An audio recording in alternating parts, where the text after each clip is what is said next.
네, 지금까지 범위관리 중에서 5.1 범위관리 계획수리, 5.2 요구사항 수집, 5.3 범위 정의까지 학습을 하셨고, 다음으로 네 번째 있는 작업 분류 체계, 저희들이 흔히 알고 있는 WBS 작성에 대해서 학습해 보시겠습니다.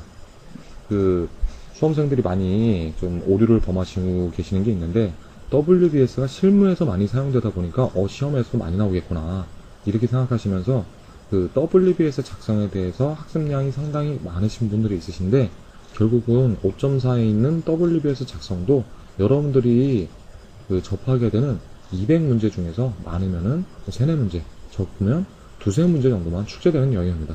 그렇기 때문에 다른 영역과 비슷한 비중으로 학습하시기를 권장드리고요.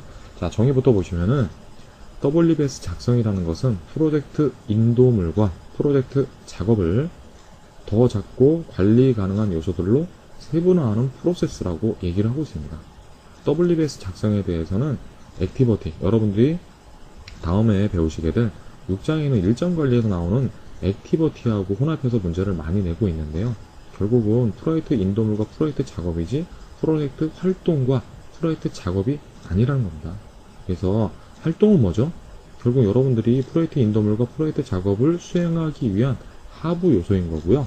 프로젝트 인도물은 결국 고객에게 최종적으로 전달하고 검수받고 비용을 저희가 뭔가 받기 위한 그러한 눈에 보이는 산출물이라고 보시면 되겠습니다. 두 번째, 더 작고 관리 가능한 요소들이라고 얘기를 하고 있는데요. 자, 관리 가능하다는 거에 대해서 아니면 더 작다는 거에 대해서 기준은 없습니다. 일반적으로 실무에서 사용되는 거는 그래, 작고 관리 가능 수준, 최소한 1주에서 2주 정도에 끝날 수 있는 거, 저희가 이런 식으로 아니면 고객하고 합의된 기간에 대해서 저희가 선정하는 건 있지만, 여기서 말하는 더 작고 관리 가능한 요소라는 걸요, 저희가 인도물과 프로젝트 작업을 WBS로 만들었을 때 비용이나 아니면은 일정을 산정할 수 있는 그 정도의 수준으로 분할을 하라고 얘기를 하고 있습니다. 밑에 DFD에서 여러분들이 기억하셔야 될 거는 여기서도 투입물보다는요, 실질적으로 WBS 작성 시에 사용되는 기법 중에 대표적인 분할이라는 디컴포지션이라는 거하고, 또 하나는 WBS 작성의 산출물 중에 하나는 범위 기준선이세요.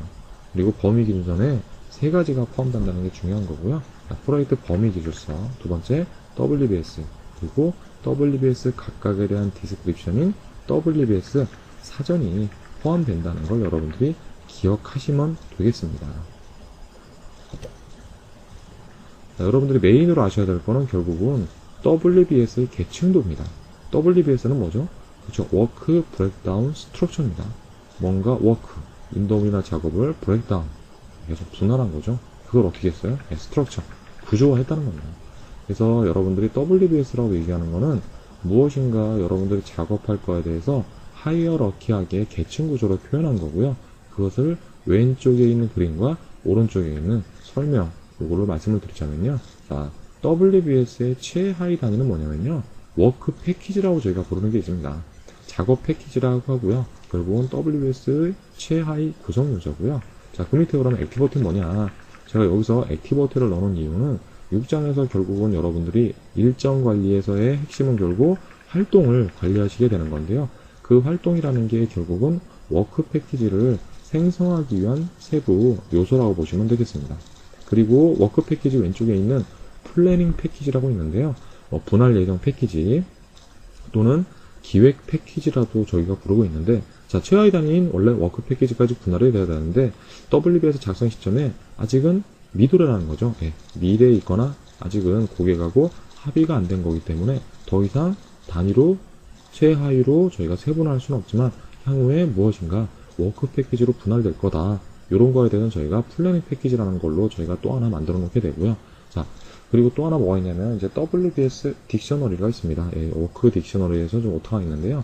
WBS 딕셔너리라는 것은 무엇이냐면은 WBS에 대한 상세 내역을 기술한 겁니다. 자, 여기서 여러분들이 유의해서 보셔야 되는 게, 자, 워크 패키지 딕셔너리가 아니라는 거죠. WBS 딕셔너리예요. 자, 그렇다면 뭐냐? 워크 패키지 또는 플래닝 패키지, 그 상단에 보이는 컨트롤 어카운트 레벨까지도 모든 것에 대한 우리가 향후로 산출해야 될 거에 대해서 디테일하게 디스크립션을 작성해 놔야 된다는 겁니다.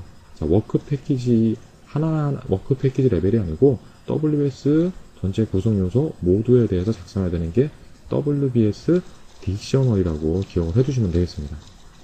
자, 그리고 위에 보면은 컨트롤 어카운트라는 게 있는데요. 컨트롤 어카운트는 어떤 거 위에 있죠? 자, 플래닝 패키지나 워크 패키지 위에 있습니다. 그렇기 때문에 PM이나 아니면 고객들하고 상호간의 관리 감독이나 혹은 협의를 위해서 부르게 되는 관리나 통제의 목적으로 무엇인가 만들어 오는 상위에 그룹핑된 단위라고 보시면 되겠습니다. 그리고 또 하나 기억하셔야 될 거는 이제 오른쪽에 보시면 연동 기획이라고 있고요. 롤링 웨이브 플래닝이라고 있습니다. 이게 여러분들이 지금 배우실 때 작업 분류 체계에서의 실질적인 도구 및 기법으로는 나와 있지는 않고요. 여러분들이 6.2의 활동 정의에서는 연동 기획이라는 게 도구 및 기법으로 나오는데 먼 미도래, 아직은 완료 시점이 미도래인 거에 대해서는 현재로서 알 수 있는 거는 디테일하게 여러분들이 분할을 하시라는 거고, 그리고 계획을 하시라는 거고요. 아직 미래의 거에 대해서는 그 정도 수준에서만 아직은 정의를 해 놓으시라는 겁니다. 그런데 결국은 도구 및 기법에서 명확하게 명시는 되어 있지 않지만 사용은 한다는 그런 의미로 제가 적어놨고요. 여섯 번째에는 100% 룰, 100% 규칙이라는 것은 저희가 그럼 WBS를 만들었으면 검증을 하셔야 되는 거죠.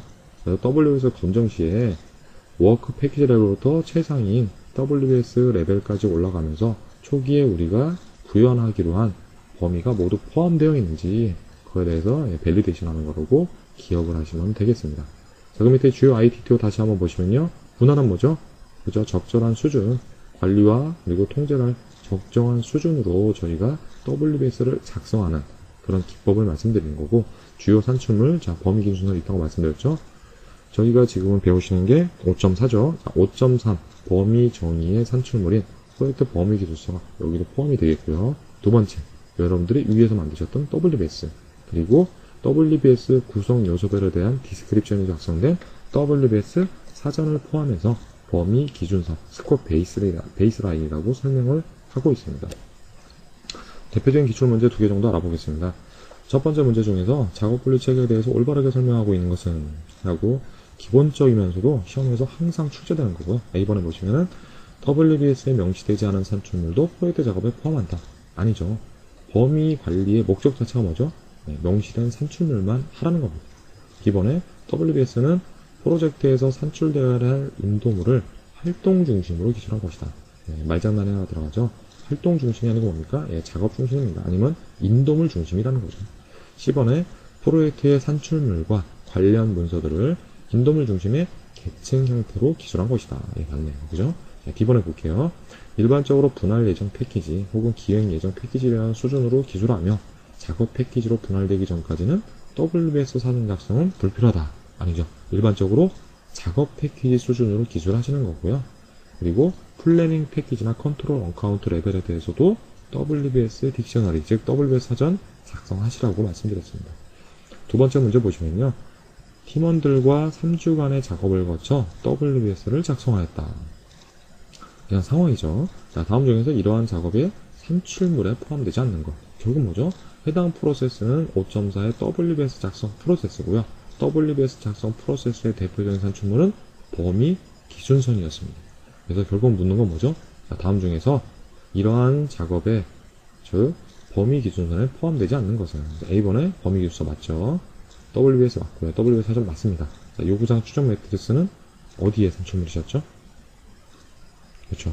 요구사항 수집의 대표적인 산출물 중에 하나였습니다. 수고하셨습니다.